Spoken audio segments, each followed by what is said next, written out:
right, everyone. Chill.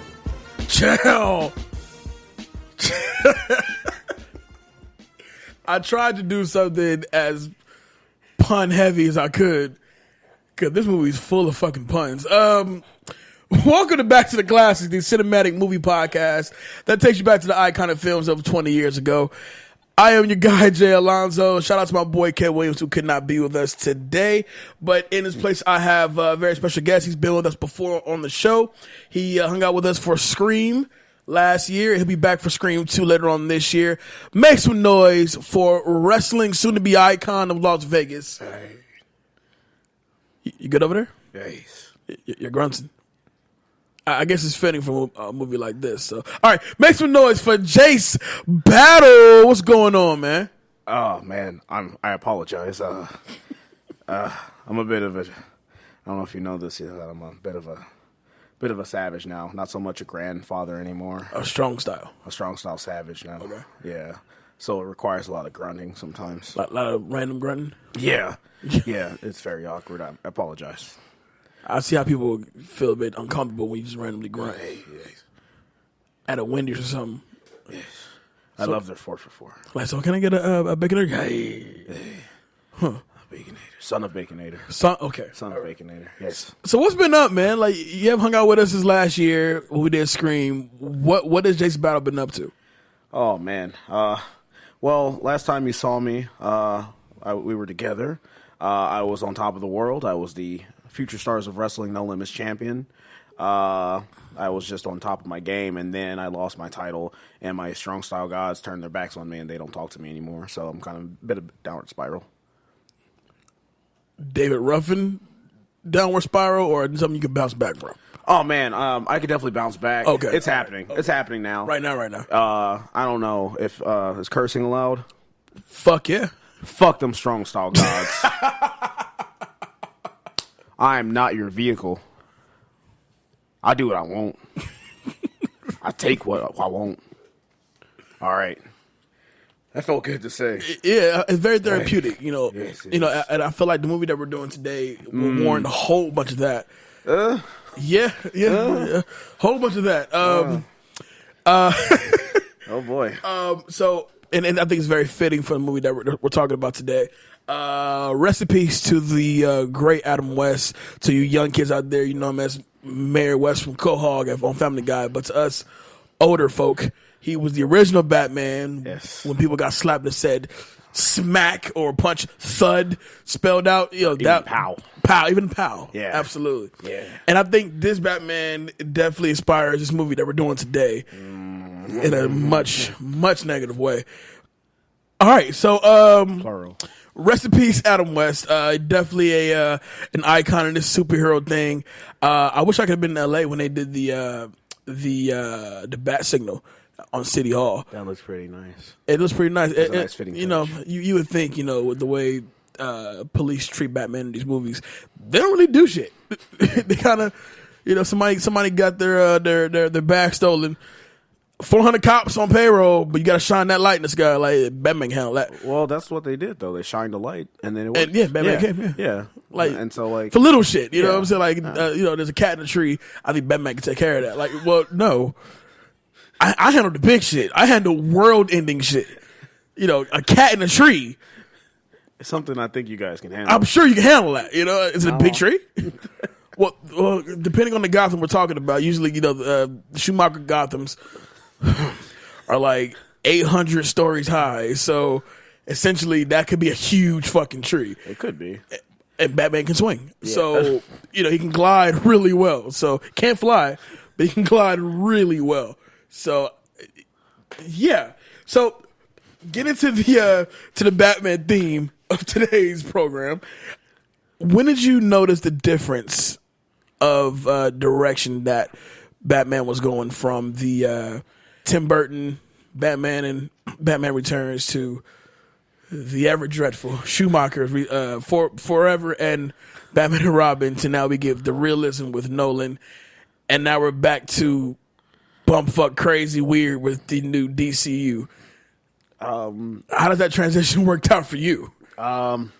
It's interesting. It's definitely interesting to say the least because like It's because each one kind of has like the different styles of tones. It's appreciated.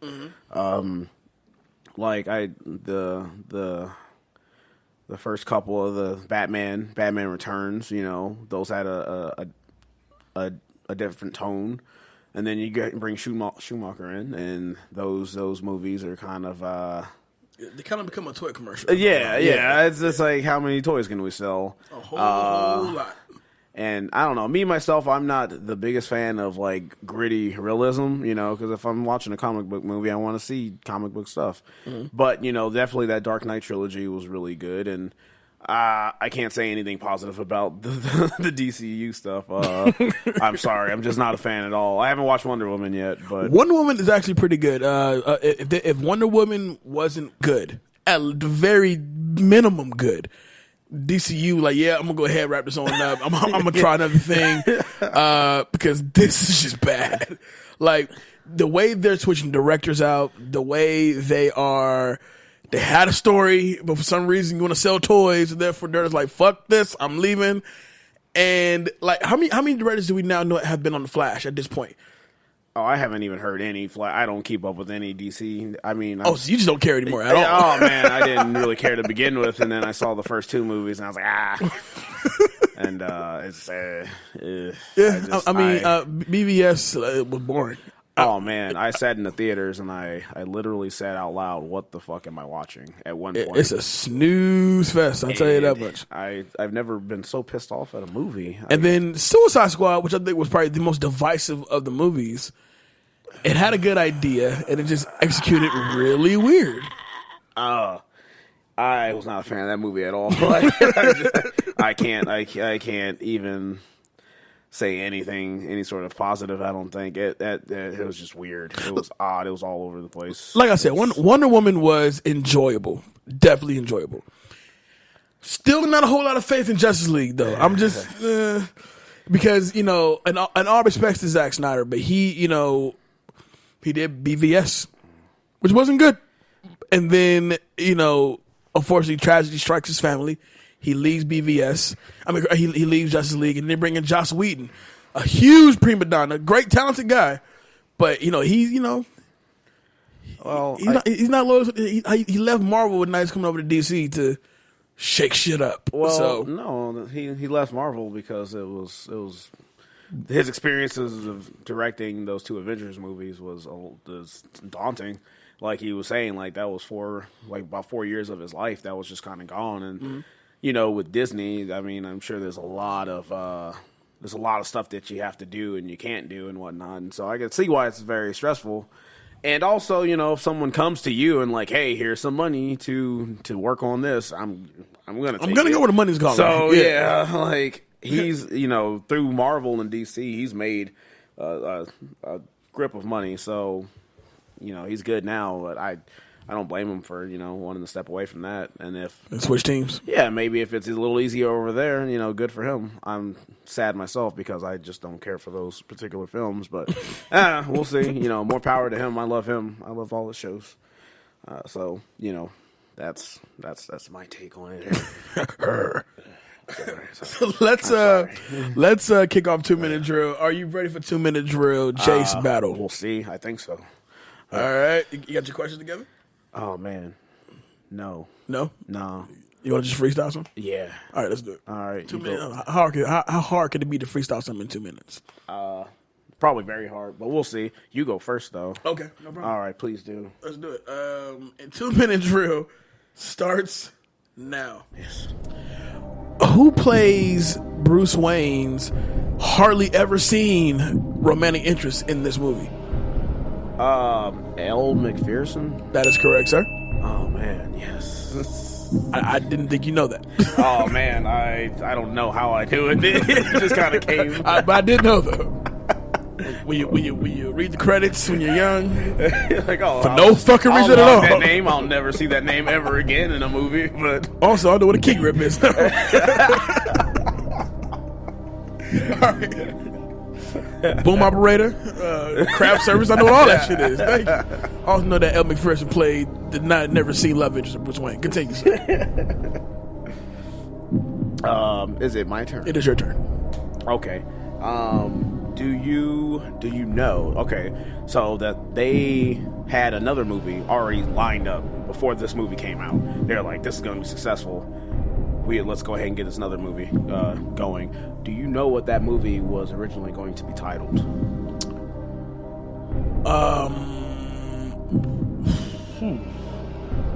Wasn't that going to be called The Batman Forever with the number 4 on the ever? No. This is pertaining to the movie coming after the 5th movie. Oh. Yeah, this was... Year 1. No. Originally, the next movie that was supposed to come out was supposed to be called Batman Triumphant.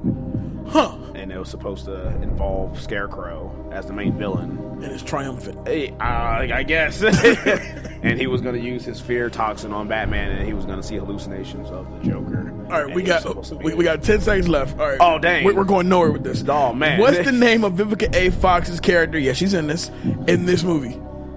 3. 2. Snow Bunny. It's not Snow Bunny. Incorrect. It's actually Misbehaving. No, it's not. Yes, it is. Don't tell me that. Vivica A. Fox in this movie for about 20 good seconds. And I'm going to say 2 minutes. Her character, no, that's too much. trust me, you need to count that time. She's literally there for that one scene. If you don't know what movie we're talking about, God bless us. We're going through June of 1997. I can't believe it's been 20 years since this fucking movie. Yeah, I was just thinking, like, I'm very old now. This is insane. Jesus Christ. Okay, so we're taking it back to June of 1997 with the ever-loved Batman and Robin. Let's get ready for some bat nipples, baby. Bat nipples and badass. Badass. And don't forget about badass. So, Batman and Robin, original release date June 20th of 1997, shares opening weekend with My Best Friend's Wedding. Yes, that was the Julia Roberts movie. I'm quite sure, in retrospect, most people wouldn't saw that before seeing this again. I don't know. At least it's fun. Are any Julia Roberts movies fun to watch? Any? Yeah. I saw a movie that she did with Chiwetel Ejiofor and Nicole Kidman called The Secrets in Our Eyes, or In Her Eyes. Something like that. And it was not good. You got these 3 people together, 3 talented individuals together, and the movie is just boring. Well... They can't all be winners. I get that. So shares opening weekend with My Best Friend's Wedding. Has a budget of $125 million, took in a box office total of $238.2 million. Flop, technically. Yeah, yeah. Yeah. I mean, they made their money back, but... enough to pay off craft services and the Key Grips and the Best Boys and them. Movie currently holds an 11% on Rotten Tomatoes. Is that fair? Ooh. Or is it laying it on a bit thick? It's I'm pretty sure that sounds about accurate. I mean, 11%. It's a really tough movie to get through. I mean, like if you're in love with bad movies, like if you like them unironically, then yeah, it's great. It should probably be higher, but no, it's really poor. It is a tough watch. You know it's bad when people refer to it as poor. That's a school term, like poor behavior, poor grades. And that's at least an F, I think. Like this movie is just poor. Like if you're in a group of like your friends and you just want to watch bad movies, then that's perfect. But it's hard to watch by yourself. Like just to seriously and find sit there any kind of entertainment in it. Yeah, it's so yeah. I think 11% is pretty. It's pretty. And I wasn't kidding. This movie is 100% a 2-hour and 5-minute toy commercial. For the most part, yeah. There's even parts where like you could have sworn there's actual toys they're using for filming. Is that fair? I think that's pretty accurate. Yeah. The fact that like they have suits and then they have a different pair of suits and then they have all these different like toy gadgets and whatnot to use. Don't get me on the suits, man. This is, and I'm sure we're gonna get there. So this movie has inconsistency when it comes to these suits. But this is all for toys. It's like, hey, we gotta pump this Batman Robin merch. So let's get as much as we can out there. Warner Brothers Picture presents an association with DC Comics. Toys. Toys to the return. Toys to the return.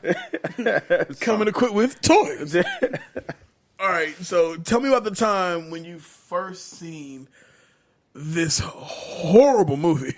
Well, back when I first saw this horrible movie, I thought it was an amazing movie because I was an 11-year-old who thought writing stories about water demons was fun. So, I was definitely the lowest common denominator. Right. And, stuff like this would entertain the hell out of me. So, I was excited. The lead up, everything, merchandise, commercials, they were having a deal at Taco Bell, which I hated and I still hate, but I wanted to go get food there because they had pill games on the cups where you could win like a Batmobile, a real live Batmobile. I'm like 11 years old. What am I going to do with a Batmobile? I don't know. Drive. Yeah, I can't drive. I'm 11. I have no business in a car driving. What's the APR on a Batmobile nowadays? At least 30%. Maybe even 40. I don't know, man. Who makes those? Cadillac? But I enjoyed it. Like I went to the theaters, and I think I somehow knew it was going to be terrible because I still enjoyed it anyways. I was just like, I'm just going to go in here and have fun. There's colors. There's people skating on ice skates in their boots. Like You're in for it. I'm in it. I am in it to win it. Thank you. Whatever's going to happen next, I'm with you. I'm there. I'm for Let's it. do something here. I don't know. If I'm not mistaken, I don't think we've seen Batman and Robin in theaters. I think we saw Batman Forever in theaters, but not Batman and Robin. I saw both of them. I saw both of them in theaters. I felt like my parents kind of knew ahead of time. Like, nah, fuck that. Wait. I think the first time we had it, I think Mom's bought we were like counting down when it was going to get released on VHS. So I remember going to. It seemed like forever when those things would come out. Oh my god! Like that's like if the movie came out in say May, right? It'll run in the theaters for the next 6 fucking months. Yeah, and it's like, when do I get it on tape? When can I own it? I want to own this. And so when they finally had announced it was coming to VHS, I think we were going to Ralph's or some shit. And I remember the lady coming out, and she had the whole little setup for Batman and Robin. And as a kid, you're like, I'm about to fuck this movie up. Can't wait to get my hands on it. So when my mom walked over there, it was slow motion. She walked over there, she grabbed the tape. The VHS, we call it tape. Yeah. She walked over there, she grabbed the tape. Then she walked back around to the line. And I remember the lady in line, so you got to pay for that tape over there. I'm like, bitch, y'all got both have registers here. Like, why are you trying to inconvenience people? I want to watch my movie. And she bought the tape. And I was one of those kids where, like, I can't play it in the car, but the packaging must come off right now. That's exactly how I was. It must come off right now. I'm still that way, even if I buy CDs or anything. Like, I'm just like, I just got to tear this thing open right now. I want to read. Oh, yeah, let me go through this booklet here. Yeah. I want to read. So, look at pictures. Like 3 pictures in the back of it. Yeah, that's about it. And a synopsis. That's all you got. But at this time, right, like you, I watched it. At the time, I'm like, this is some cool shit. But when you're 11, 12, you don't know too much. You don't really, you haven't really lived life yet. Anything's fun to you at that point. You haven't lived life. But I can tell you something. Rewatching this movie as an adult, yeah, shit. Yeah. So, real quick, Arnold Schwarzenegger got top billing for this movie. That always bothered me as a child. Like, I was like, this is weird. It always bothered me, too. This is strange. When the movie comes on, it's like, Arnold Schwarzenegger. Warner Brothers Pictures presents, blah, blah, blah. Arnold Schwarzenegger. George Clooney. George Clooney. Wait, that's Batman. Wait a minute. So who's playing Batman right now? Is it Arnold? George Clooney? Oh, okay. So this is Arnold's movie, basically. This movie is about Mr. Freeze. And it kind of is, actually. Technically it is. It's mainly a Mr. Freeze thing here. Yeah.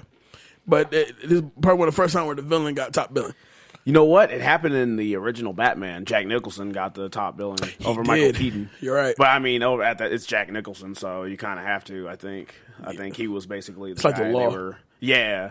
So I mean, but that's like makes sense because it was Jack Nicholson, but it was like Arnold Schwarzenegger. Arnold Schwarzenegger. Like, I mean, he did Eraser. Yeah, He did, I mean, I guess at the time George Clooney was just a TV dude, so who shook his head a lot. Oh man, Parkinson's.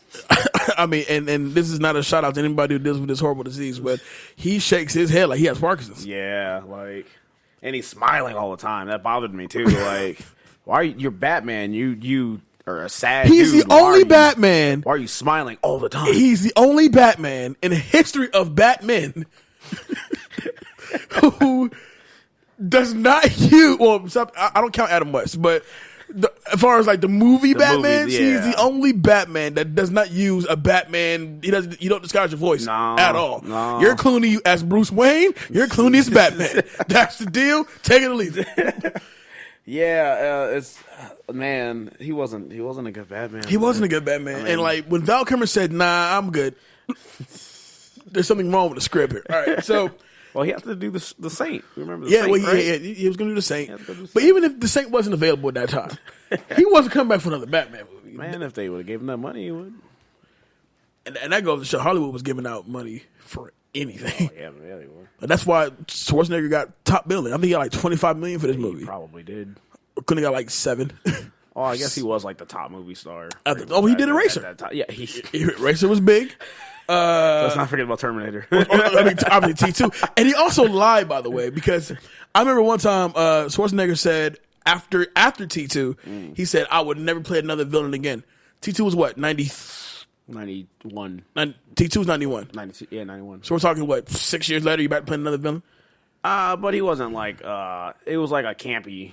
He's kind of campy. Matters not. A villain is a villain. He wasn't like a cold-blooded assassin cyborg, you know. He was a pun assassin for sure. Yeah, he kept them puns coming. Those puns. All right, everyone, chill. Everything freezes.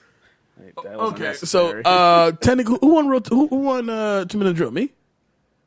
Was it me? I think it was me.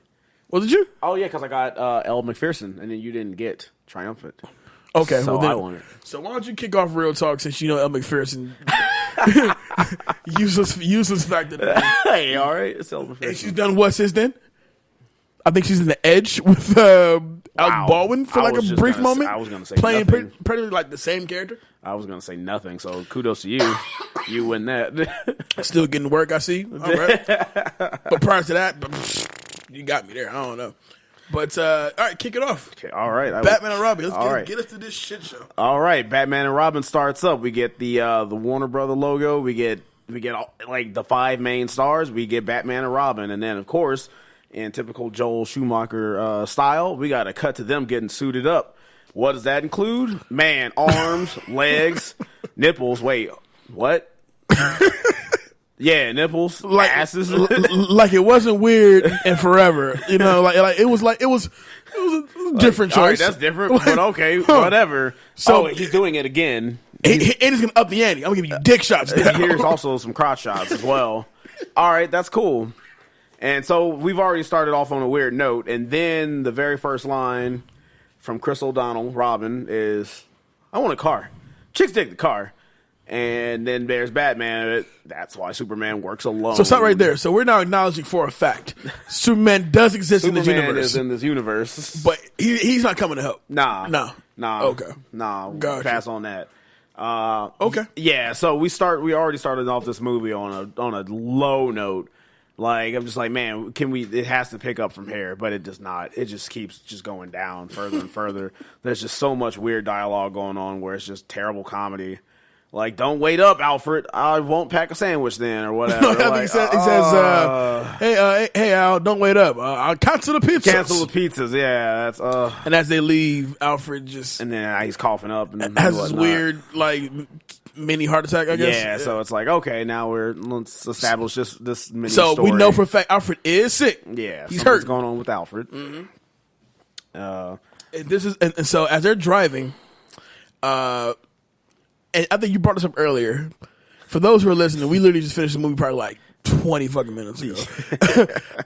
As they're driving, Commissioner Gordon, which, let's be real, Commissioner Gordon in these last 4 movies doesn't do shit. No matter what's going on, they're calling Batman. So as they're driving, right, and you pointed this out to me earlier, when Commissioner Gordon calls them and say, Batman, Robin, which is very much like the Adam West style of Batman. Batman, Robin. There's a new villain town named Mr. Freeze. He freezes shit and he's a cold guy. This is their very first introduction to Mr. Freeze. Their very first, guys. Never met him. They know nothing about him. They all they know is the guy's name is Mr. Freeze. And he freezes stuff. So they go ahead to go and fight him. Mm-hmm. Tell me why why do they have gadgets and weaponry to combat any sort of ice villain? Like, they have rollerblades in their, not rollerblades, they have ice skates in their boots, to which they tap their shoes and then blades pop out. So now that opens up a whole nother can of worms. How do they know how to skate? How do they know how to play hockey? Alfred, who obviously we all know does build the suits. He always envisioned one day Gotham will have a villain who freezes stuff. Whose main claim to fame is ice. It's just ice. So and when he finally does come, we'll be ready. Yeah, let's equip these boots with blades just in case. So you're adding 5 extra pounds to my costume for a possibility. Yes, you know what? It turned out correct, but also they have like heat lasers and whatnot. They have all these weapons and gadgetries to compete against some sort of villain that has something to do with ice. Now, that's off the bat, that's a little weird, especially since they just learned who Mr. Freeze was. Yeah, on the way there. They didn't know anything about the situation. They were just kind of headed towards it until he hey guys, this is what's going on. So they didn't know what they were in store for. But they had weapons conveniently, there to fight them. So, yeah. Oh, the puns.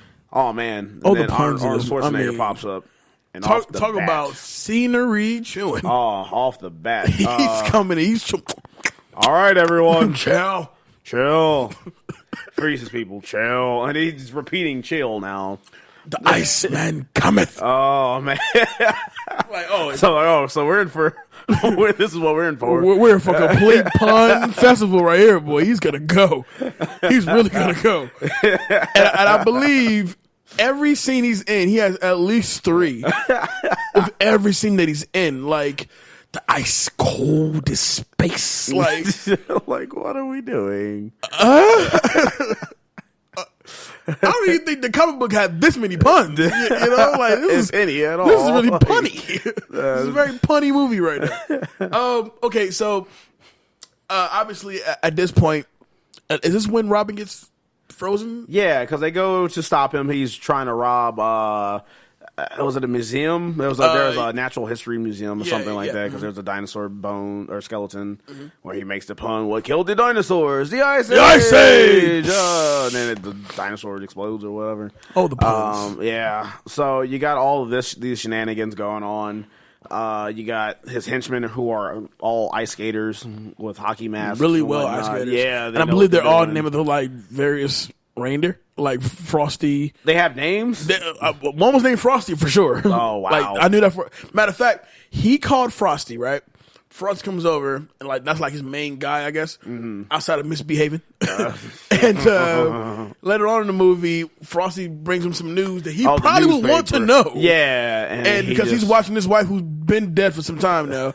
She's not dead. He gets interrupted, and then you freeze Frosty. Get the pun? Yeah. Do you like the irony in that one?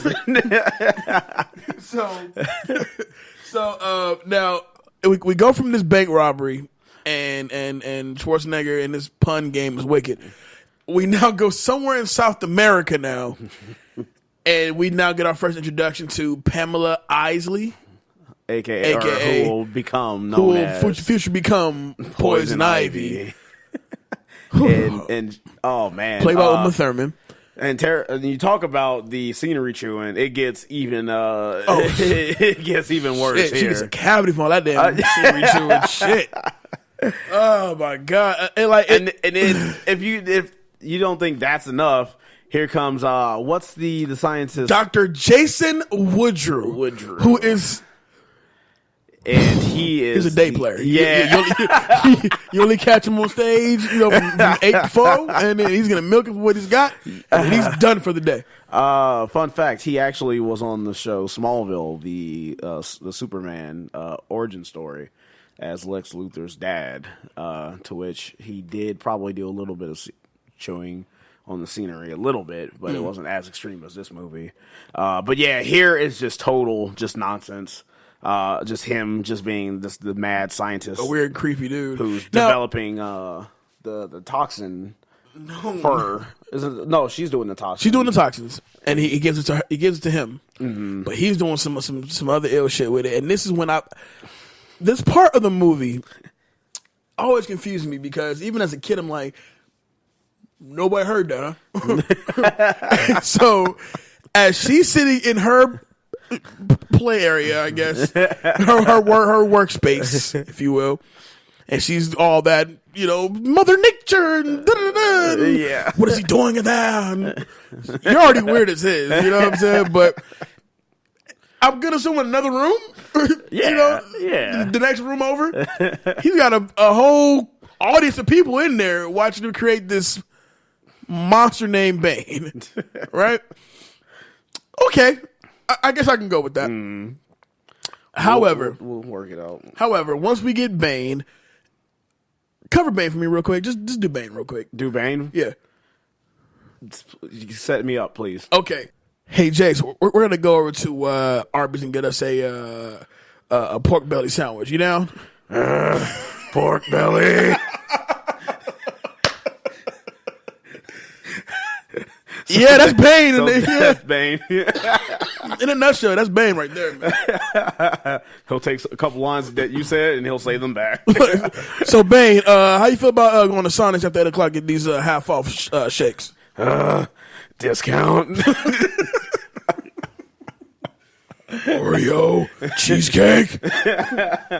So they take this drug and they put it to this scrawny dude and make him a fucking huge dude. Because that's how physics work. With no vocabulary.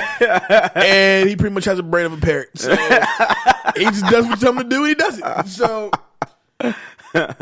fuck this fucking movie. So basically he's making this stuff that way all these terrorists and generally evil people can put into their own soldiers to do whatever they want, try to take over wherever they live or the world or whatever the case is. He's just a mad scientist who's trying to get some money. Right. So they do that, and then things get kind of out of control. This is a weird scene because, then Bane gets loose, and then he's throwing people around, and then Dr. Woodrue, whatever his name was, he notices Pamela there. And taking a look. Yeah, and then they go back to the room, and then he's basically while all this stuff is happening, his potential buyers could be getting murdered by Bane, but he goes to the other room with her to basically be like, hey, you and I should team up. And then she's like, nah, you're kind of crazy. And he's like, well, you have to die. What's happening? I never understood why he screamed before. Why is he screaming? He's not the one who's going to die. Okay.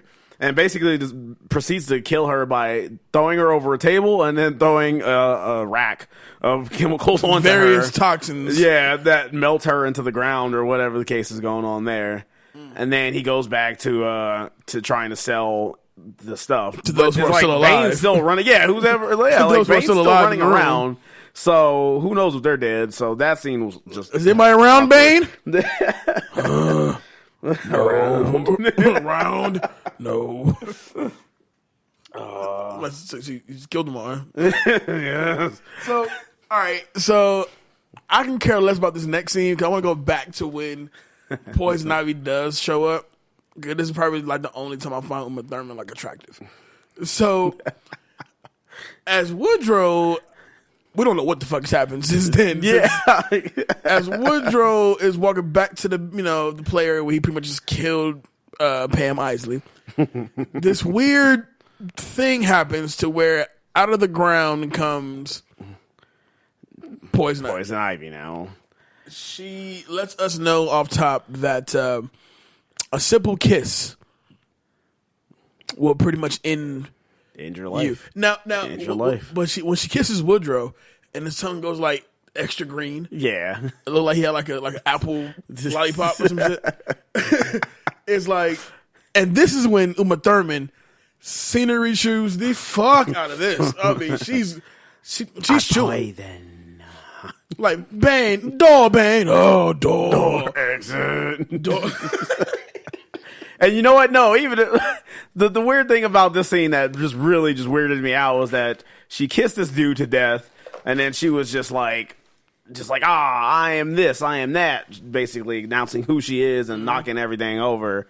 And then she finds like she's about to throw a glass down and it says Wayne Enterprises on it. So this is basically how she gets involved with Batman, and she just saw this glass that said Wayne on it. Like, oh, this is how I'll get my agenda going. And then next thing you know, Bane's in the room and he's just like he's flexing and yelling. And it's like, where did he come from? Like, was he still running around killing people? What do you want? Yeah, what why are you here? Why of all people is he like just not killing people and listening to her? Like that was never explained. It was just he just showed up and then she was like, "Yeah, let's go do some things." Like, you big dummy. Yeah, like how did this happen? But there's no explanation. So I'm gonna jump back because I realized the scene that we skipped. Oh no! That's when we'll before we go back to Poison Ivy and this fucking movie. Okay, Arnold Schwarzenegger as Mr. Freeze is having his henchmen sing Mr. White Christmas.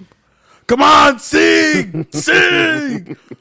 For what reason? Man, I couldn't tell you. I really couldn't. I was wondering that myself. Like, it's like, okay, they showed his backstory. Batman and Robin were watching it. He was a scientist, a gifted scientist. He ended up falling into like a vat of cryo juice or something. And basically he survives it, but now he's just ice cold. So what does he like mentally? Does he have to be about everything being ice? Like even his music selection? Like, yeah, it's like, oh man, I can't listen to NWA anymore. I can only listen to like musicals about like winter. Like if this was around when Frozen was out, then that was cool. He can listen to the whole soundtrack or whatever. But is this just how this goes? Like he has to become like a dastardly villain. He also has to be into ice puns. He has to like Marion's icebox. Like, yeah, like it's where his go heart used to be. His heart used to be. Like, so I guess this is how this works. Yeah. Okay, so let's take a pause really quick. I want you to tell me how do you feel about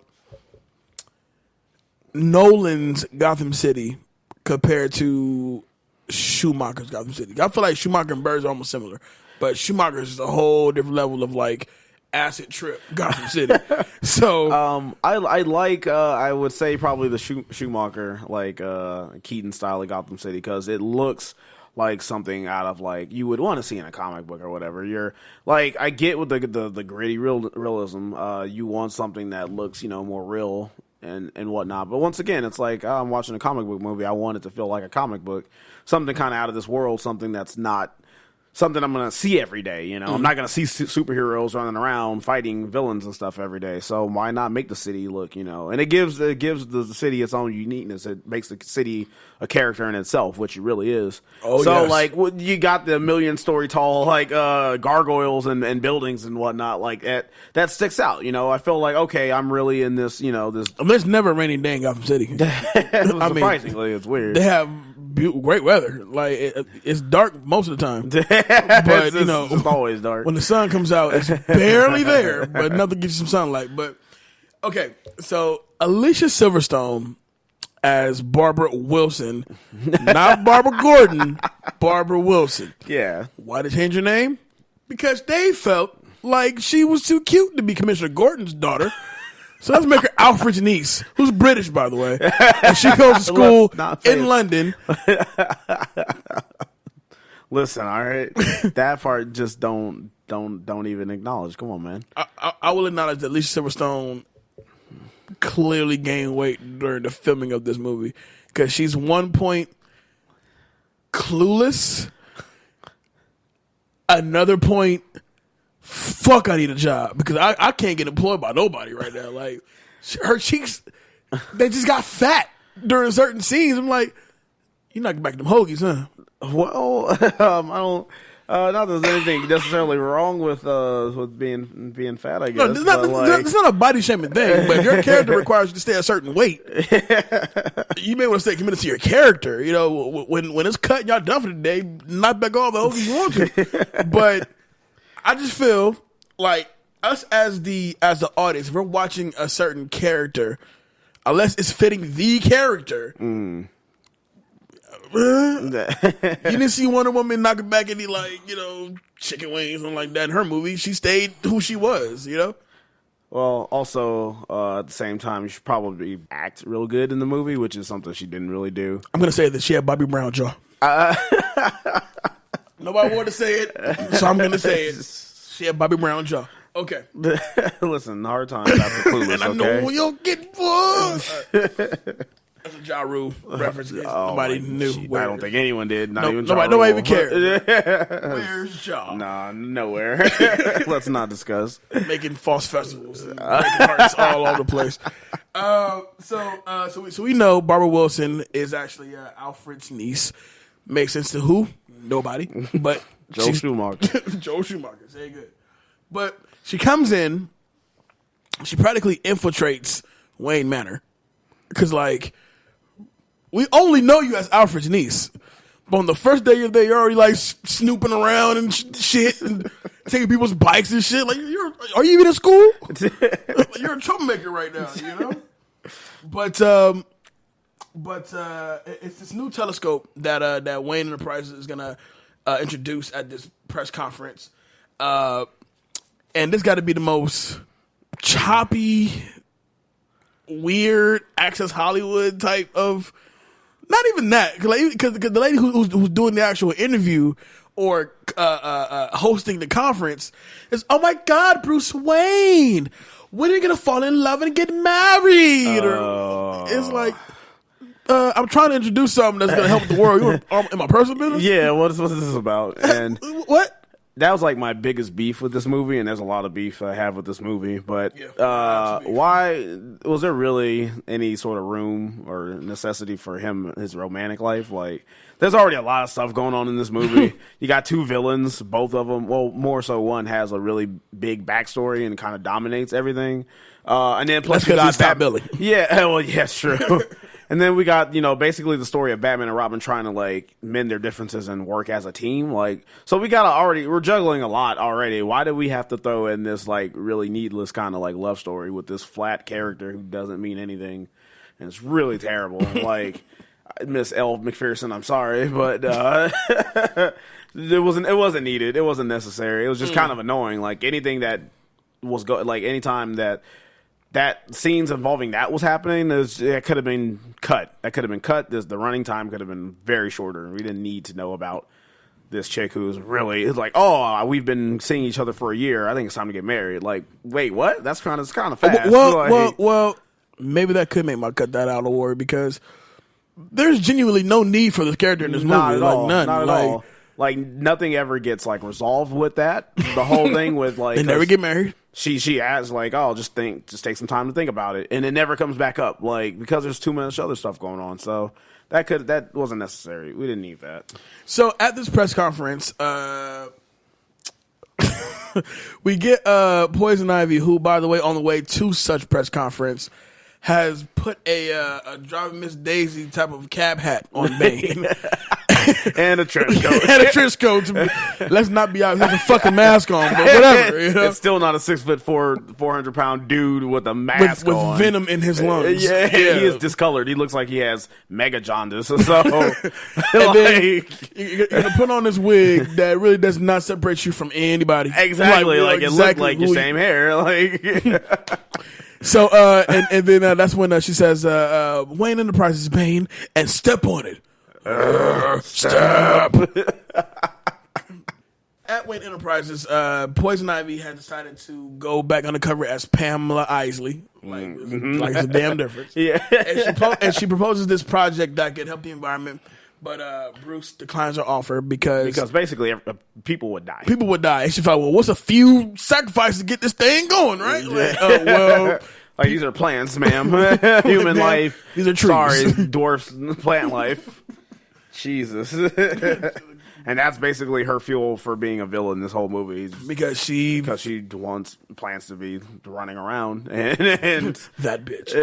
And not people. So this next scene is interesting because Bruce Wayne gives her the invite to the incredibly odd charity ball in this next scene. Oh yeah, and that's monkey business. And Batman and Robin are going to be there. Not Bruce Wayne, but Batman and Robin will be there. Will be there. Where's Bruce Wayne? Where is he at? I don't know. He usually plays golf on these He would nights. be here this night. This time of night. But he's having the ball, and then of course this is going back to when Mr. Freeze is watching old videos of his wife feeling down but getting inspired at the same time to go like do something about it. Frosty comes in, Frosty gets frozen, pun, and as he freezes Frosty has the exact newspaper of what he needs to know about getting his final diamond. And so he snatched the frozen newspaper from Frosty, realizes that, oh, this is important information, and walks out, leaves Frosty frozen. So that's it. That's all you. I'm quite sure if you had to throw him out in 11 seconds, Frosty's been dead. 11 minutes. Yeah, I'm pretty sure he didn't care. I'm pretty sure that was the end of Frosty.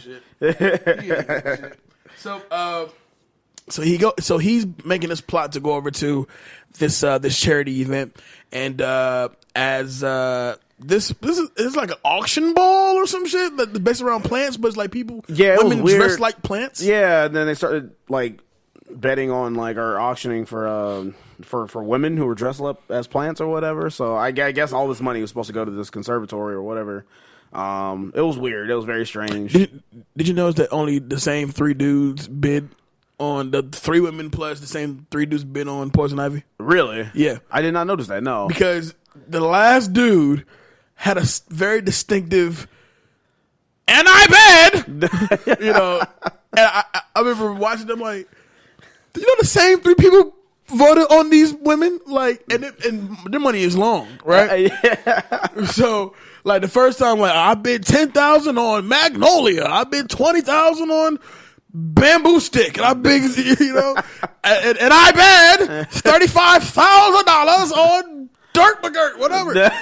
Please not Dirt McGirt. And so, by the time we get this weird monkey dance and we get this reveal of Poison Ivy in her full garb, and she's very noticeably like blowing some sort of. The whole crowd is looking at her as she is blow pink dust at us. Yeah, like, and no one thinks this is weird. Like, so what's that pink dust you got right there? Yeah, like Batman and Robin are just sitting there and letting pink dust infiltrate their system while she does it. But I love when the camera pans back to Batman and Robin, and Batman sounds like looking kind of confused, but Robin's just in love, like a motherfucker. Yeah, she smells good as shit, like, And so, when I know this fucking movie, man. She comes down. She falls down, and I guess the guys that's working below, they had a whole routine plan for it next girl. Yeah, exactly. Let's catch her. Everybody get into formation. So she get can down walk on your hands back and knees while we hold her arms. And if she's gonna walk past all y'all, go to Batman and Robin. Meanwhile, Commissioner Gordon, who does nothing for the city, just lets her snatch the fucking jewels, put her on her neck. I'll take that. Don't worry about it. What's your name, baby? Poison Ivy. And she's still now she's up close and personal on them. It's still blowing dust. And they're just sitting there taking it. Like, this is the worst. The absolute worst. So when it comes to the conflict of turning Batman and Robin against each other, all for the sake of love, Batman already got a girl. Listen, you saw her right earlier in the Elle McPherson. Mm-hmm. She's boring as hell. So. Sorry, I don't think she compares. I mean, she's not blowing love dust, no, but let's be real. You gotta show Robin something honorable about a man of your stature. Let him go with the dust blowing chick, But you do see that conflict, and it's a stupid ass conflict. And they start betting against each other, trying to up the ante. Had to bring that part up. I was trying to bypass it. Nah, but I can't. It is in my notes because okay, so as everybody's bidding on Poison Ivy, Batman's like $1 million. Batman, Robin, $2 million. You ain't got it. Immediately, you ain't got it. I'll give it from you. Like, bitch, I give it to you. Like, don't worry, I'll steal it. $4 million. And then, of course, he pulls out the Batman credit card, which says Batman Forever on it. Good through forever. Like, this is the cheapest thing. So, was this a prop from the last movie? No, it's just a shout out to this last movie. Don't forget, we did that last one too. We did that one too. Never leave the cave without it. Like, someone wrote that and it got cleared and it's in the script. Well, there's a whole mess of things that got cleared. And I can imagine, like, being the lead in this movie. Or correction, the co-lead. The co-lead. The co-star. Will probably lead to some drinking because you're just like, I needed that check. And, I'm pretty sure it was a big check. So I'm sure that check was fantastic. Sure it was fine. I'm sure he was fine. But okay, all right, moving on. But so before someone could win, Mr. Freeze, of course, takes the bait, and he pops up because he's looking to get that last piece of diamond for his wife. And what's going on? They're fighting. There's some more fighting happening. Bunch of fighting going on. Eventually, everybody still pretty much hopped him on love dust, but Freeze catches up with Poison Ivy, and she gives up the stones without a fight. Well, she uses the dust. Oh yeah, that's right. Okay, I'm sorry. She used the love dust, and then he's like, it doesn't work on the cold blooded. It warms the blood. Doesn't work on the cold blooded. So basically, it's like, well, that's all I can do. It's your necklace. So, all you got? There we go. You go ahead and have that back. Right. Yeah, I'll get it later. Sorry. So going back to Commissioner Gordon, because once Freeze does leave, he had to let Poison Ivy know that there is the most dangerous man in Gotham. How that was delivered. Thank you, fact checker Commissioner Gordon. Fact checker Gordon. Met the and he just walks off. Like, what? Like, why'd you even say that? Where's he going? That there's not a man. That is a god. That is a god. Poison Ivy has this weird, like, Grace Jones thing going on. I'm just like, okay. Okay. Just accept that. They knew what they were doing. Mm-hmm. They knew what kind of movie they were making. They're like, I'm just going to ham it up. I'm going to ham it. I'm getting that money regardless. Shit, I'm going to make no money, but guess what? I've been paid already. I got my money. Yeah, so I'm good. And I got to do it in the back end. So fuck her. So at this time, Batman and Robin, they snap out of it. They're kind of like low-key bickering back and forth, but they manage to corner Freeze, and he does get captured and sent to a chamber at Arkham Asylum, which is at least 800 stories tall. He's let's remember that later. 800 stories tall. We'll keep that in mind because a weird part comes up where it's like, this doesn't make sense, but for the second movie, it's going to happen. Yeah. Truth be told, they're going to drive on a finger. We'll talk about it later. But yeah, he's at Arkham now. He can only be in this one spot where it's cold. All the coldness, which is a total inconvenience for Arkham Asylum itself, because like, why we have to redo our whole prison system for this fucking guy? This one dude here. Like, you better adjust what's going on over here or die. Those guards are really evil sounding. Like, Freeze, you can't survive outside your cold zone. Like, they sound like villain henchmen in themselves. Like, they're really just guards. Yeah, they're just guards. Why do they sound like this? They're just COs. Freeze! Your sister's here. Sister? In comes America sounding Wonder Woman. Poison Ivy. Poison Ivy looking nothing like his fucking sister, or even somewhat related to him. She looks like a villain. You would think that people who live in Gotham City can spot a villain when one walks in. Because not everybody got them dresses like that. Yeah, so obviously this is a villain. She has orange eyebrows like that. Yeah, we all do that in Gotham City. Yeah, I'm glad you noticed. So she kisses them to death. Basically, is going to spring them out. Bane, here comes Bane, busts in, gets his suit, and he's like rushing a shopping cart with the suit in it. And he's not even doing it. The guards are just getting kind of tapped and they're knocked out or whatever as he runs to get to the room. And then he gets to the room, and he's like, all right, let's work together. Me and you, let's work together. So they've made a pact. Now they're two. They're together. Two become one. Two become one. Yep. Shout out Spice Girls. Yep.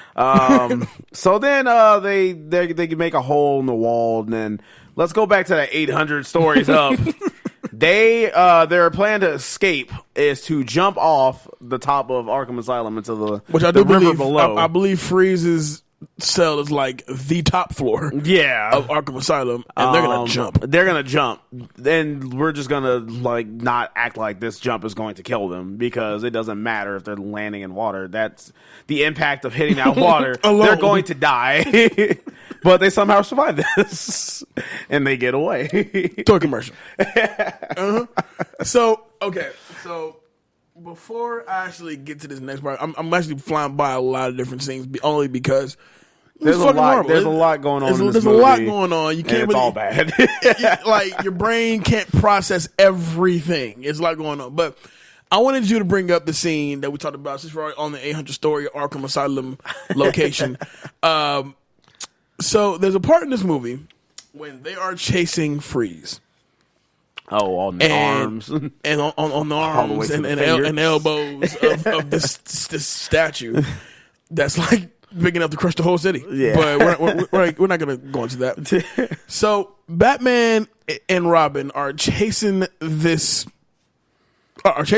on this structure. Mm-hmm. And Batman feels as if Robin's not going to make this illicit jump. He just knows in his gut that it's not going to happen. So it's like, yo, man, pull off. Nah, pull off. Nah. I can make it. I can make it. All right, cool, man. And then he disengages the vehicle or whatever. He makes it shut down. To which Robin falls. And it's so weird because he could have totally fallen off of that structure. It wasn't how did he know the Robin bird or whatever the fuck it was called would actually stop at a certain distance? They were both going obviously pretty fast. Yeah, but. You didn't stop to think that maybe this thing could have. Because he gets up literally at the fingernail of the statue going, God, I hate you. He got you on that. So that really begins the whole beef with Batman and Robin, because Robin, in his mind, thinking Ivy wants him that bad to where she's wanted to mess up your relationship with him. You're just a fool in love, basically. Also, at this point, we find out what's wrong with Alfred. He has McGregor syndrome, which is not a real thing. I believe they got that name from the producer of the movie, which I think was Peter McGregor. It wasn't Connor? Yeah. No, that's a UFC joke. There's a fighter. He's going to fight Mayweather. Yeah. Oh, wow. But that fight. Okay. But McGregor syndrome, which also happens to be, it's a rare disease that has hit two people in the same city. Because also Mr. Freeze, his wife, has McGregor syndrome. Yeah. So this rare disease, it just happened to pop up twice in the same city. Mm-hmm. So, it might not be that rare, but it's what's going to very, very rare. Extremely rare. So this is what's obviously going to end up coming back to help Alfred in the end. But yeah, he has McGregor syndrome, and we find out that Barbara being there, she is racing, she is competing in these illegal street races, basically to raise money to basically take Alfred away from his life of servitude, working for Bruce Wayne. Not even asking him, hey man, do you want to keep doing this? She just automatically assumes that he's I'm going to save you, from what? I ain't do nothing. This kid's kind of my son almost. I've been raising him forever, but she's like, oh, there's, this isn't a life for him. So, and she also lets it be known, if no one knows it already, that he is sick. To which point she walks off, and then Bruce confronts Robin Dick, and he says, Alfred's not sick, he's dying. And he doesn't seem shaken up by this at all. He's still George Clooneying it up. He's smiling, his head's bobbing. Okay, are you upset about this, or are you happy? I was looking to get some new help anyway. But yeah, I've been thinking he would kick the bucket sooner or later. So I've already been auditioning other servants. The first time we get Poison Ivy, I remember when this part came up in the movie, you brought it up.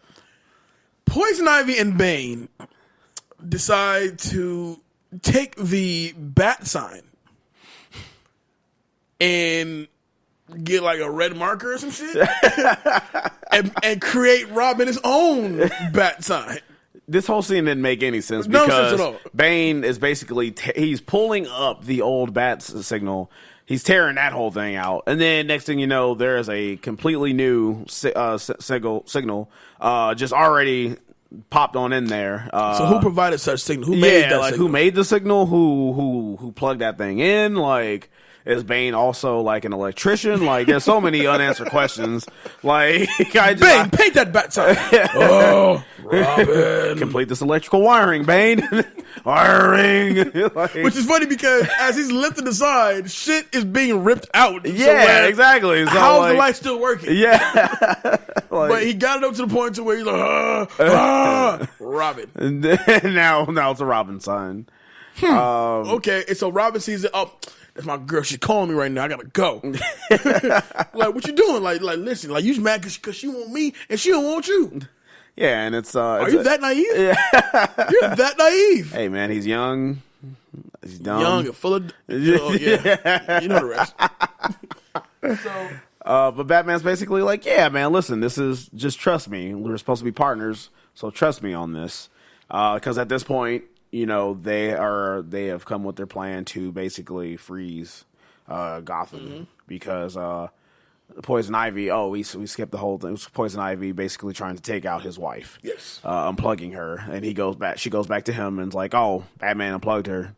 So now Mr. Freeze is not, he's gone past his original plan of basically freezing Gotham and holding it for ransom. Just Gotham. Now he wants to freeze the world. The world. Mm-hmm. First Gotham, then the world. But then who's going to pay this ransom if you got the whole world fucking it's not about ransom anymore. It's about just killing everybody. And it's not about global domination. Yeah, let's do it. Let's just kill everybody. And then Poison Ivy's like, yeah, let's also plant plants. Which doesn't add up because a frozen world that I don't think that's going to sustain. Like Mother Nature can have a redo. Like, well, if the whole world is pretty much covered in ice, what's growing? Yeah, exactly. And if it melts, then he's not going to be happy about that. So this team up don't work at all.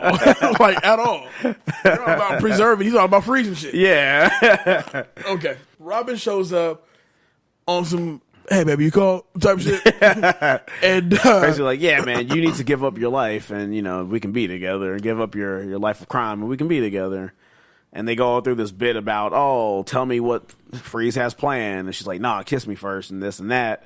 And so finally she tells him and he's like, oh, I gotta go stop him. It's like, how about a kiss first for luck? And then they kiss and she's looking like, yeah, he about to be dead. And then he's just like, nah, sorry. Rubber lips are immune to your charms. And then out of nowhere, she just like knocks him into the water. Like, move, motherfucker. I'm gonna say this. I think Poison Ivy's she's giving the STDs, but they're not gonna actually say it in the movie like this. So they can say the way her lips are poison. She got something, man. Yeah. Like if she kisses you, she blow dust at you. That's STD. I don't think STDs kill you that instantly though. Yeah, that's kind of super instant. And then for some context, earlier, like right as they're going to go fight, Barbara ends up stumbling onto because Alfred gives her the computer and was like, "Don't try to get into this," and immediately she tries to get into it. Well, that was like Alfred's wink because he knows like you're gonna try while I tell you not to do it or not. Yeah. So don't do this, wink. Yeah, like he might as well have just been like, "Here you go. Here's all the information. Here's the password." Now, real quick, when she goes to this whole snooping thing and she actually looking into this computer, right? It irks my soul. It irks my fucking soul. Why does it irk? It's so small. But yeah, it's something so small to be taken so. Okay, so the computer that she's on is like one of those super old school like 90s Macintosh joints. Yeah, that has like Wheel of Fortune shit on it. Yeah. Spider Solitaire. Solitaire. Let's be real. But the minute she finds the actual password, Peg. The whole room illuminates with what's going on this computer. So like the computer like transformed into some other shit, because it's almost like instantly the lights dimmed, the whole room illuminates, and of course it's basically the walls a projector now. It's reminding you you're watching Batman and Robin, by the way, because they take the same exact logo from the opening credits and put it on Barbara's face. Hey, don't forget Batman and Robin, baby. And guess what you just got? Fucking Batgirl. Are we tight or what? Are we tight or what? And like her reaction to learning that, I guess, Bruce and Dick are Batman and Robin, there's like no surprise really. She's not surprised. She just looks happy, which is the kind of the weirdest kind of like expression, I guess, when you're finding out the identity of some superheroes. She's just like laughing and having a good time. Like, I've always knew it. It's kind of weird. It's I don't know. For me, that was just kind of like an odd thing. Odd choice, right? Yeah. So she's getting all this information, and then like Alfred pops up on the computer, and I figured you would find your way down here, so I took the liberty of making you something. When did you find time to get her measurements, Alfred? The whole time he was sick with McGregor syndrome, while he was sick and dying in bed, he was able to make 2 suits and get her make her some toys to play with, and also a vehicle. So now go out and have some fun with your friends. You can do all that apparently while dying. So don't forget, at the end of the movie, spoiler my ass, he does say we need to get a bigger cave. I thought you already made that, Alfred. I thought you already had these things set up ready to go. That cave is big enough. I think it's fine. So yeah, but they're so back to Poison Ivy. Robin's in the drink. There's vines in there that's pulling him under and stuff like that. Batman shows up to stop her, but he lets her say like 20 seconds worth of dialogue, yes. And then vines come down and pull him up. Like, I don't know. This happens a lot in the movie where villains talk a lot. They're allowed to while the superheroes. They're allowed to give out full blown plans. They're allowed to get a good quip out before doing something evil to the hero. Yeah, like you could have been knocked them out. And had them in handcuffs, but no, I'm gonna let them go ahead and say what they gotta say. Some vines got me now. So we got the 2 dudes who are like her, who are in trouble, and out of the I don't know why everyone in Batman makes this kind of entrance, but like down coming through the glass comes Batgirl, and she starts immediately kicking Poison Ivy's ass. Mm-hmm. All the while talking about basically feminism and stuff, and using your feminine wiles to gain the advantage or whatever. Like these really weird lines. Sister, women like you give us a bad name. Like, who wrote this? This is so terrible. And oh man, one of the best / worst parts, where she kicks her into her little lounge chair. She actually yells curses like some villain from an old cartoon. She's like, curses! And then like the lounge chair like starts closing in on her, and she's like, ah! And that's the end of Poison Ivy for the movie. She's now trapped in this chair. In her own chair. I don't know why it closed up on her, but I guess she can't control all of them. I don't know. It's weird. So I never noticed that we do not see her again for the rest of the movie. She doesn't do it. She's trapped now, and she eventually ends up in Arkham Asylum. So now they're good. Robin gets out of the water. He gets off the ceiling. Now they're together. Their reaction to basically her finding out about them is just whatever. Like, well, I guess we got to kill her, but we'll kill her later. Let's go. Like, there's no, are you sure you want to do this? Like, this is dangerous. It's basically like, yeah, you're good. Let's just go ahead and do this. So you just letting anybody in, anybody's in the gang now. Yes. I mean, back in Batman Forever, he was very adamant about him not joining him. Now he's just like, whatever. Yeah. Fuck it. Let's go do this. If you die, it's on you. Yeah. So now they're together as a team, and shit gets weird now because they pop up, and now they have new suits all at the same time. Now, even Batgirl who just popped up. So let's touch on that really quickly. This new suit shit.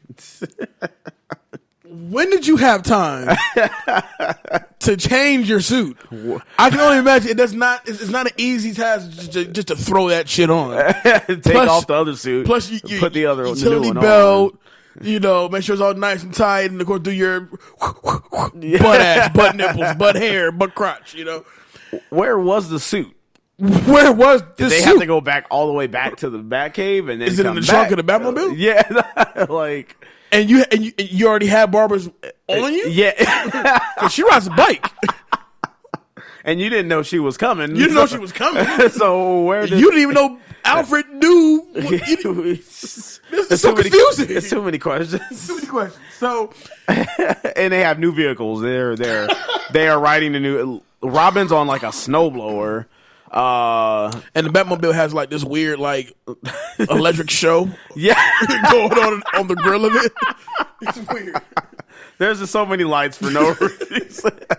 just buy these toys, please. These will be toys. Buy them. I mean, you might as well have Joe Schumacher say, please buy these fucking toys, man. 'Cause, like, I don't know what else to do to convince you to buy these toys. Yeah, but please buy them. So, okay, so they all go after Freeze. They get to the observatory where Freeze and Bane are at. Bane completely said fuck Poison Ivy. I know, right? He dipped out completely. He's now working with Freeze. Oh, she's on her own. So at this point, Gotham has began to completely freeze. Yeah, because he freezes the people there, and then he now, which should have been a 2-minute drill question. We were told, that once you are frozen, you have 11 minutes to be thawed out. Or you're dead. Fight seems like at least 20. Yeah, like Batman and Robin and Batgirl, they show up probably like at least 8 minutes after they've been frozen, and Batman's like, we have 11 minutes to thaw them. Like, nah, they've been frozen. Like, so is it only when Batman says is when the when clock he calls starts? That time? Is that when the clock starts? They're just chilling at first. But no, now they need to thaw the city. It's been at least 8 minutes, so you guys have less, but we won't. We'll just ignore that. Mm-hmm. So now we get this 25-minute fight. Yeah, and this goes on for a while, for a good little minute. And this movie should have been ended. Yeah. This movie is entirely too long. Yeah, So we get this fight. And it's not even much of a fight. It's not really, It's Batgirl and Robin versus Bane. But basically, it's just him choking him against the wall until they basically kick a tube out of his head. And he bleeds out. Yeah. Technically, she should die. Yeah. But he goes from being super strong to super scrawny. Yeah. In a matter of also, seconds. once again, physics. I don't think the human form could just like do that. Yeah, so he collapses. What do I know? Back to the original dude, Antonio Diego. Oh, thanks for that name. I never knew what his name was. The name and everything. And meanwhile, Batman and Dr. Freeze begin to they kind of doing some sort of squabbling. Yeah, it's kind of like a hit, take control of the laser, hit, I'll take control of the laser. That's kind of what's happening. There's this weird shot where he like backhands him and the camera kind of quick zooms in or zooms out. It's very weird. I don't know. Yeah. So it was a very awkward kind of that didn't last very long either. So nah. So Batman won that fight clearly, and once Freeze begins to lose his cold. It's cool. Wink, wink. Earlier, Bane laid out some bombs, so then he set off the bombs, which ends up destroying the laser. So basically, they're like, "Oh, there's no way we can unthaw the city now." But then they pull some movie bullshit, and they are able to align the satellites that were setting up, helping the laser out or whatever. And the lasers shoot. Which makes sense to nobody. The lasers are somehow able to get the sunbeam to lock down on Gotham City exclusively. And just no time for you to be like, what happened? And yeah, everyone's just like, oh man, what? The dude was on the phone and went right back to his phone call. Like nothing happened. Like, okay. This next part here. Okay, so once everybody's unthawed, the dog finishes pissing and all that. They go back to Freeze, who is basically saying, kill me.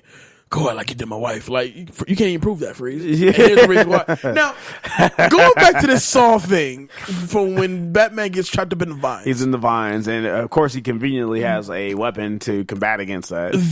And that weapon comes equipped with a camera because then we see a video Batman shows Freeze that shows clearly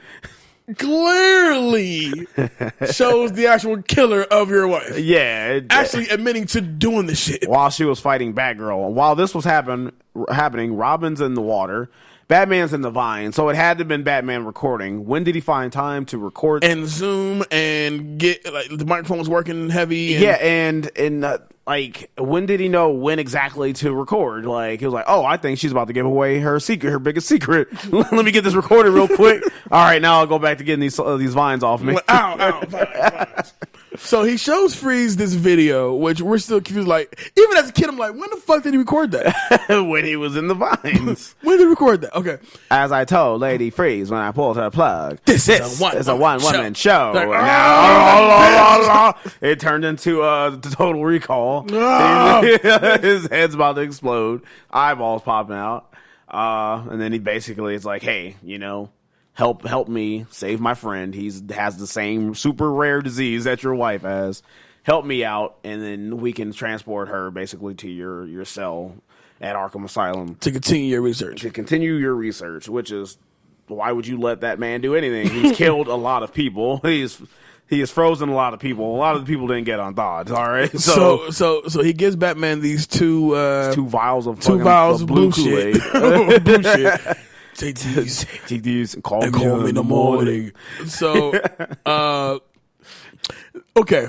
So when we see this weird dramatic thing between Clooney and Alfred, I'm not going to call him Batman or Bruce Wayne for that matter. Between Clooney and Alfred, and you get very little emotion out of Clooney. Nah, man, he's just there smiling, head bobbing. I love you, old man. I'm gonna lean in for a hug. I'm trying to squeeze out this tear, man. But when I come back up, I got something going. And I care. I care. And then so whatever. Okay, so Bruce, Dick, and Barbara are all huddled around Alfred to give him these vials of blue Kool-Aid. And the very next day, Alfred's up doing backflips and everything. Like he is making quips and puns and hugging people. He was literally on his deathbed the previous day. 12 hours back. And then he had about 8 hours of Kool-Aid in his veins, and now he's fine. He is up and at 'em. Which is miraculous, I was to say the least. So it's insane. So to wrap the movie up, we get this thing after Alfred is all back and everybody like, oh, love is all right, and then we see what's going on. We see Poison Ivy she's locked up. Yes. She's locked up. Yes, she's kind of crazy, which I guess she already was. Mm-hmm. And then turns out Mr. Freeze is there, and in full garb, in his full outfit, and they get to share a cell, which doesn't make any sense. But basically, he's there to make her life a living hell, or they can escape from Batman and Robin too. Whatever. So this part I genuinely do hate, and this is the very last scene of this movie, just before we get the credits, and that's. The partners vibe. Yeah. First of all, I was never a fan of the let's run toward the camera at the end of the last movie either. So let's double that up by having a third person now. So Batman has to run out first, then you got to time that to run out right behind him. Okay, cool. So synchronization. So Batgirl goes partners, and then Chris O'Donnell. God bless Chris O'Donnell. He's done nothing since then. He's he was on a CSC, but whatever. Yeah. But he goes, partners. And then you look at George Clooney and all this suave and his turtleneck. He goes, partners. We're going to need a bigger cave. Like, the cave's big enough. Stop it. That's a horrible line. And it cuts to that one white light. And then, of course, Batman runs out, and then right behind him, I swear to God, if you watch it again, and you look at Alicia Silverstone, you can see she's like waiting for her cue to run out. Because Batman runs out first. No. I was like, okay. And so that way, like, Robin and Batgirl could be on the side. You got Batman in the front, and his fucking head is still shaking as he's running. And thank you for spending your money, and ladies thank and you for gentlemen. riding with us for 2 hours of bullshit. Well, that's Batman and Robin. Thank you for rocking with us this whole time. Let's get the takeaways and wrap this shit up. Oh, yeah. Jace Battle, who is getting your That Guy award? All right, bear with me here, because this is a tough movie. Okay. There was not a lot of that guy. There wasn't really any sort of like really good characters.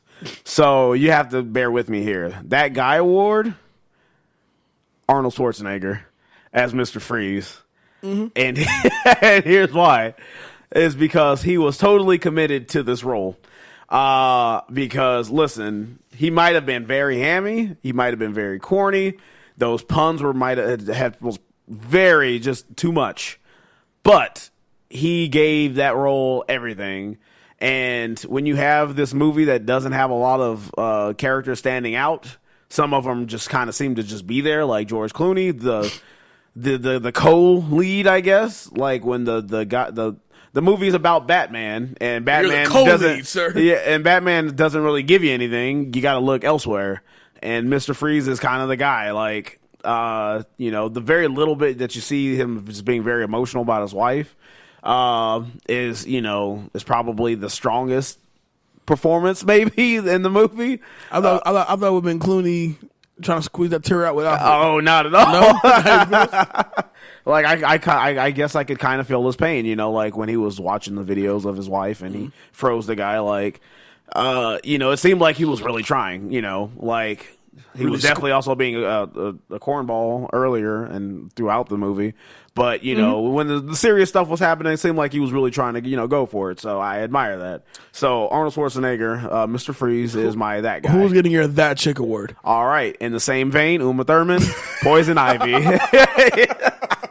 Because let me tell you, there's not a lot there. Okay, listen, there's just not a lot of strong performances in this movie at all. So you have to kind of look elsewhere. Who put on the strongest performances? Not necessarily like the best, but they're strong and they're memorable. It's Arnold Schwarzenegger and Uma Thurman. They're very corny. They're very over the top, but man, they were throwing their all into it. And I would rather you throw your all into something rather than give me nothing. Because then you got George Clooney just kind of sitting there, not really doing anything except for shaking his head and smiling the whole time. And Chris O'Donnell like, listen, man, I can only do one more of these motherfuckers. Man. I can only do one more because I'm just this close to suicide. And her like as corny as it was fun. Like I'll give it that. Like, as weird of a mix as those two villains were, like they were probably the best parts of the movie because the leads, the heroes, they were just dry, just really dry, and there was really nothing there. So though I enjoyed those guys. I enjoyed Uma Thurman and Arnold Schwarzenegger. I'll give them that. Who's getting your this fool award? Oh man, I know who's getting mine. I can tell you that right now. Man. This full award is going to be Commissioner Gordon. It is Commissioner Gordon. What happened? How'd they get away? Like, you judgmental asshole. You didn't do anything. You and your whole police force were sitting dying over some cold air. 400 men on these streets. Yeah. You asked me what happened? Because he was entirely useless in this movie. Like, he was there to provide some backstory. Like, hey, this is Mr. Freeze. He's the new villain. Come fight him. I'm walking away now. Yeah, and then he's falling in love, and he's just being the worst. He's being judgmental about them, letting them get away as if he was trying to do anything. So yeah, I was gonna say Dr. Woodrow or whatever, because he was too much, but he wasn't in there for too long. So I went ahead and gave it to Commissioner Gordon because his performance was terrible.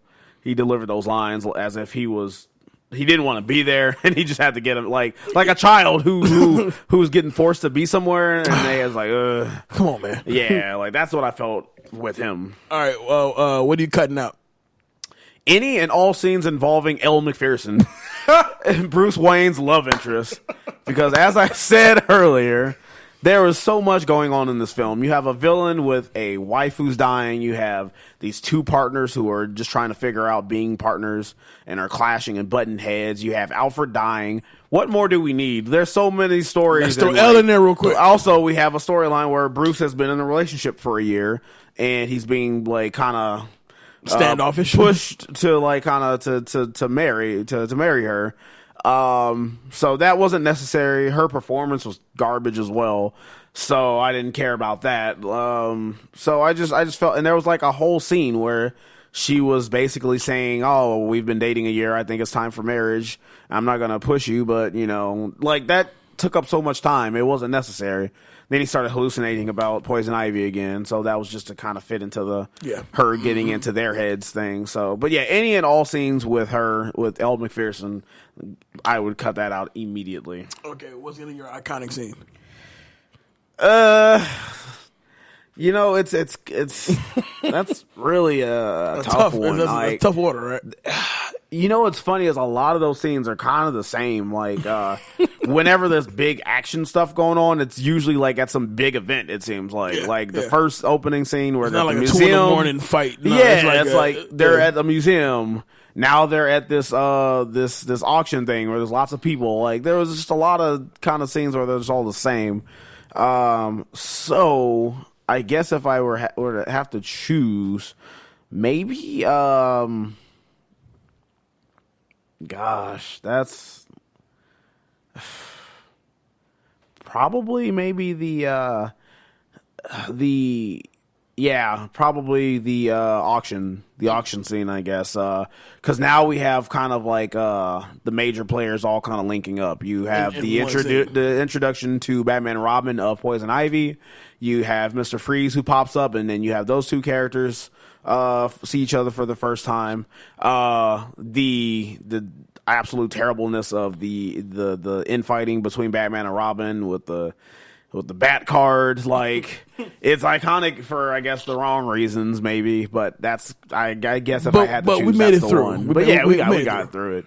Okay, my that guy award. I'm gonna have to second you. It's gonna have to go to Arnold Schwarzenegger. Yes. Yes. Because as horrible as he is, he does give it his all. He gives it his all. Wow, he gives it his. I mean, he must have took time to look up every ice cold pun he can possibly find and try to incorporate every single one in some way, shape, or form into this movie. And I salute that. I mean, like you said, when he's top billing and George Clooney's like second billing, and at this time you're just the guy from ER and from Dusk Till Dawn. That's how we pretty much know you. It's like, okay, we gotta do our best, you know. And yeah. I'm really searching for something really strong to say about this man. I really can't. But that guy award would have to go to Schwarzenegger. That chick award, I'm gonna give it to that nosy ass reporter who just cannot seem to leave him alone about his personal life, which has nothing to do with why we're here. But Bruce, when are you gonna get married? I'm like, I'm trying to talk about saving the planet and going to space and stuff like that. What does it got to do with anything? Nothing at all, but we want to know. This full award is going to go to the director, Joel Schumacher. Because he thought this would fly. He thought that this would fly, yeah. And it's really for one reason and one reason only. Oh, no, there's several reasons, but the one that sticks out to me the most is that we had the whole montage of the bat nipples and all that shit from the first movie, from Batman Forever. But it was minimal. You know, it was like, you know, bat butt, bat nipples, you know, arm shot, shoulder shot, you know, emblem, we're good to go. Now we're getting crotch, butt, nipple. We're getting arms, we're getting back hair, we're getting everything you can think of before we even get to actual action. And it's like, why is it such a pivotal point for you? Why? It's just annoyed, even as a kid, like this annoyed the shit out of me. Listen, okay. Like, here's the thing, because first of all, in Batman Forever, it's only Batman who gets these weird sexual shots. Because Robin doesn't pop up. So like the opening of Batman and Robin, we now get two butts to look at. We're getting two bat nipple, four technically. You know what I'm saying? We getting the arms. Like, dude, let's ease up with this weird innuendo. Nah, okay? we gotta show all of this. This needs to be seen. Nah, and Joe Schumacher was never heard of again. Moving on. Cut that out. Once you cut that out, I'd say I would cut out a legit 2 hours and 5 minutes of this movie, which is the whole. So basically, movie. the whole movie can be cut out. No, but if I had to specify one specific thing, it would be Mr. Freeze making his henchmen sing "White Christmas" song. Yeah, that's pretty pointless. And then that would also incorporate a complete misuse and a complete miscasting of Vivica Fox as misbehaving. We had nothing to do except offer him the ass one time, and he's just like, "Nah, I'm cool." So going back to your corner, and you be in your corner. Going back to the corner, never to be seen from again. Never be seen again. My iconic scene does go back to Mr. Freeze because I remember seeing the trailer for this movie, And there's a scene when once he steps into I'm gonna assume it's the museum scene, and the camera just zooms in directly on his face as he's like shooting up shit. But oh, that's fucking Arnold as Mr. Freeze. Yeah, cool. Yeah, that was actually pretty big. Like, Yeah, oh, Arnold Schwarzenegger's in there. That was like our first real look at him as Mr. Freeze. I'm like, oh, I can kind of see it. Kinda. So for me, yeah, that would be my iconic scene. So, all right, let's get into a quick answer and wrap this thing up. This movie is wow. Okay. Oh yeah. We're almost in there. We're almost done. We're almost done. Due to difficulty and large amount of time it took to remove the Batman suit, George Clooney reportedly urinated in his suit on at least one occasion. That's really gross. Yeah, so you have to figure that thing's really hot. It's really hot. heavy and hot. Heavy, hot, and he's doing action scenes Flipping in it and whatnot. So it's gonna. Imagine once you cut that thing off. I assume there's no zipper in the front to really relieve yourself. You would think they would get something gimmicked in there that something you possibly maybe edit out later. Yeah, I don't know. But the man's got to pee. The man's got to pee. That's kind of inhumane, I think, a little bit. To be doing that. This is the final film of wrestler Jeep Swenson, who played Bane in this movie. He died 2 months after the film's release. Oh, jeez, okay. Now, have you seen Jeep Swenson's wrestling anything? No, I haven't myself. I told you earlier. The only time I've heard of him was when he played James Caan's henchman in Bulletproof with Damon Wayans and Adam Sandler. and that being a kid, you only know his name because you watch the credits. You also learn who the key grip was. You know, best boy. Best boy. And I still know what the best boy does. They just be their best. Be the best at what they do. George Clooney has been known to refund people who saw this film. Oh man, let me hit up George Clooney real quick. You owe me like a legit $15, bro. For that. Back in them days, tapes were like $20. Like, they were pretty expensive. Like, bro, like you bought from like instead of buying it from like say like a Sam Goody, you bought it from like the grocery store. They were like double the price. Yep, it was like $24. Like, wait a minute, for a tape. Oh damn! Like, voted as the #1 in Empire Magazine's 50 worst movies ever. And they haven't seen The Room, apparently, because that's easily as worth as. But see, the thing with The Room is bad to the point to where it's still enjoyable because you can just laugh all day. This is just bad. You can, if you have a group of friends, it's the same as The Room. If you have a group of friends, because if you watch The Room by yourself, then it's like, this is really, well, I guess there's probably going to be some laugh out loud moments. There's plenty. But with Batman and Robin, you could get a group of people together and you can just like have some drinks, have fun, and just pass the time, just making fun of that thing. So, I mean, in terms of like acting and story and everything going on in The Room is way worse than Batman and Robin, I feel. But that's just my opinion. Before George Clooney was ultimately cast, David Duchovny was the other choice considered for the role of Batman after Val Kilmer refused to return to this film. Okay, let's pass. Californication man. I like David Duchovny a lot, but I don't know. It's Batman. That's a little weird. No, not in this. Mr. Freeze says 27 ice puns throughout the movie. Somebody took time to count. It is my goal to learn them all. Two extras were arrested and fired from the blockbuster after attempting to sell secretly lensed footage. Oh, wow. So you try to sell bootleg copies of a movie that nobody's going to see anyway. Yeah. Hey, look, all right. Don't you feel like a jackass? People were going to see that movie, all right? People were hyped. I was hyped. And then it came out, and then we weren't so hyped after that. Arnold Schwarzenegger had an affair with his housekeeper, Mildred Patricia Baina, during production of the movie.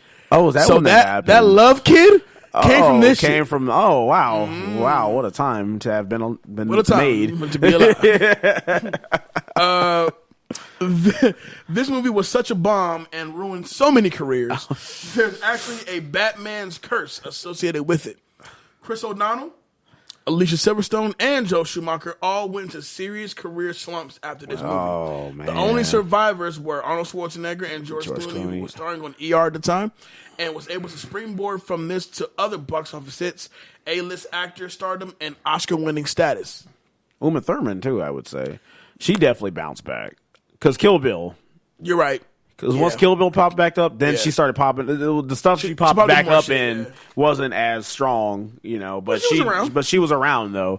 Chris O'Donnell, I don't think I've seen in a movie since. You really think about it. NCIS kind of bounced back. Don't cancel it, please don't cancel it. Is it canceled? I don't think it's. Is it? I'm gonna find out before the end of this show. Fact checker. I'm gonna check it real fast. After the film's negative reception, plans for Tim Burton's Superman Lives have been shut down.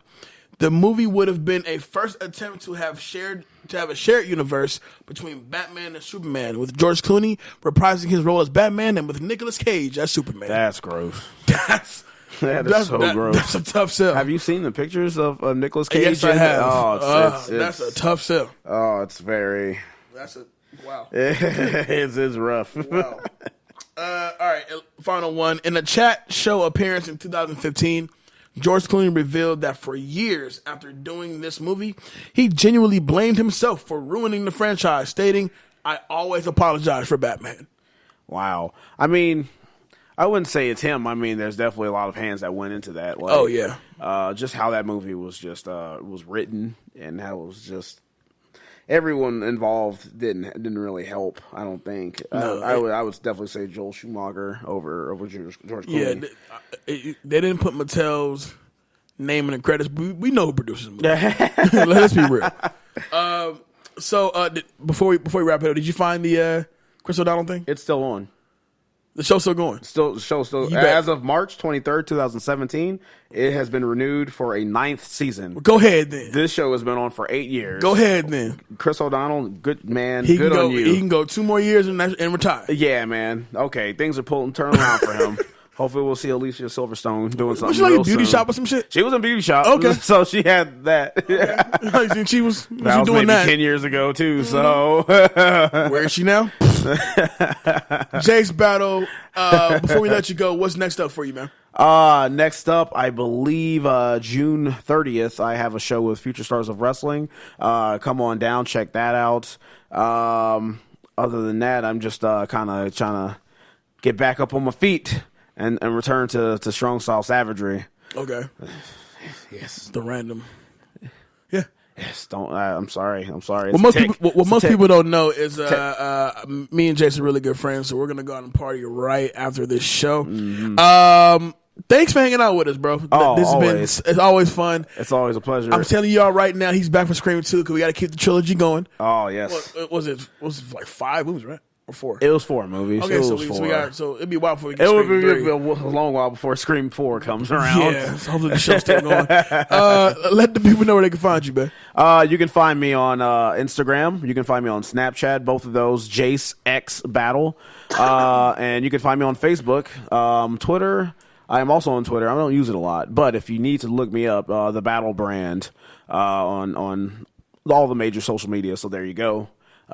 Say hi. I'm very polite. I'm very personable. I'm a very personable person. You can find me on all the social media simply at I am Jay Alonzo. That's Facebook, Snapchat, Instagram, Twitter. I do tweet, not a whole lot, but I do tweet. Don't forget to jump on the Facebook group, Back to the Classics, a movie talk group. We talk everything. Matter of fact, if you're with us right now, we had a whole debate about All Eyes on Me.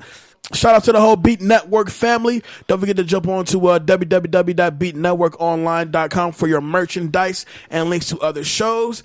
Shout out to my co-host, Kay Williams, who couldn't be with us today, but he will be back ready to go next week. And that's it. That's what we got for you. We're pulling the DeLorean back in the garage. Chill.